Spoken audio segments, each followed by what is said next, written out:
Hi again, everybody. Now we have this problem that we are going to use Newton's second law to solve. We're going to say that we've got someone pushing on these two crates. The mass of this first crate, what I'm calling crate A, is 25 kilograms. The mass of crate B is 12 kilograms.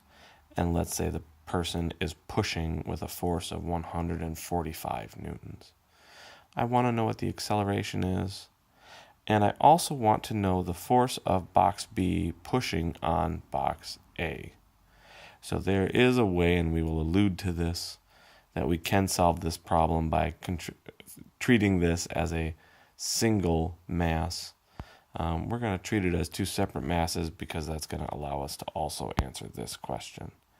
So we start this problem the same way that we did our previous example problem. We're going to draw some force diagrams. So I know that for block A, I have a pushing force that I'll call F push. That was that 145 Newton force that the person pushes. And then I've got to have some force of B on A, right? There's a contact force of block B pushing on block A. You can rewind the video rather, see that block B is next to block A. It's got to be pushing back on it. Now block B is only going to experience a force of A on B. So that force of A on B is the Newton's third law pair of this. So this guy right here and this guy right here are a Newton's third law pair. In this problem, we'll say that we haven't worried about friction yet. So this is a frictionless surface that these boxes are sliding on.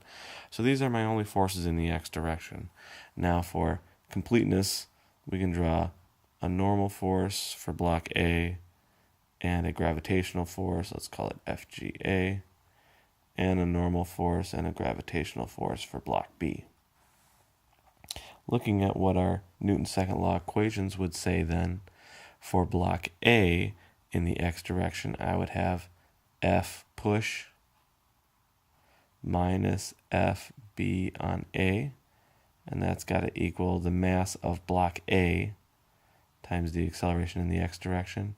In the y direction, I would have a normal force minus the gravitational force, and that's got to equal 0. Just like our previous example, we won't be using the y equation. I just want to get in the habit of always addressing it because as problems get more complex, we will use information in the y direction as well. For block B, the only force in the x direction was the force of A on B, and that's got to equal block B's mass times the acceleration. In the y direction for B, we'd have, again, the normal force minus the gravitational force. Since we're not using that, I'm basically just using shorthand and simplifying that. So those are my equations in the x and the y direction. So now our task is to solve them. We'll use the fact that Newton's third law says that this force right here and this force right here have got to be equal and opposite. They are opposite. We've taken that into account with that negative sign. And they're equal, which means I can take this and substitute it back there because Newton's third law says that that and that have got to be the same magnitude. So let's see what that looks like when we solve it. Let's go to the next page. So we're going to solve this by saying, okay, my first equation for A said that F push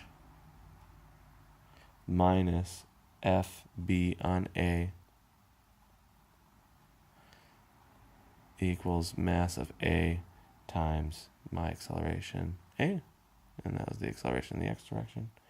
And we also had F A on B equaling the mass of block B times the acceleration of x.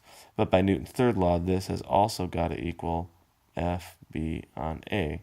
So that means I can take this and substitute it back in there. So I'm left with F push has got to equal mass of B. Whoops, let's write it this way. Let's simplify it.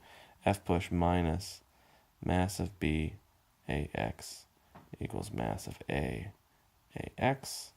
So that means that F push is going to equal the mass of A plus, the mass of B times AX. And I can solve for AX then. AX is going to equal 145 newtons, what I was told my pushing force was, divided by 37 kilograms. And that gives me 3.92 meters per second squared. Now what I can do with that is I can take that acceleration and put it in this to answer that question of what was the force of A acting on B. I think the question was actually what was the force of B acting on A, but I can still find that because I know Newton's third law says it's the same. When I do that, I think I get 47 newtons, I think was the answer I got. Something like that. But you can calculate that out just by putting this in for that, with that mass of that box being 12 kilograms. So you can solve that yourself.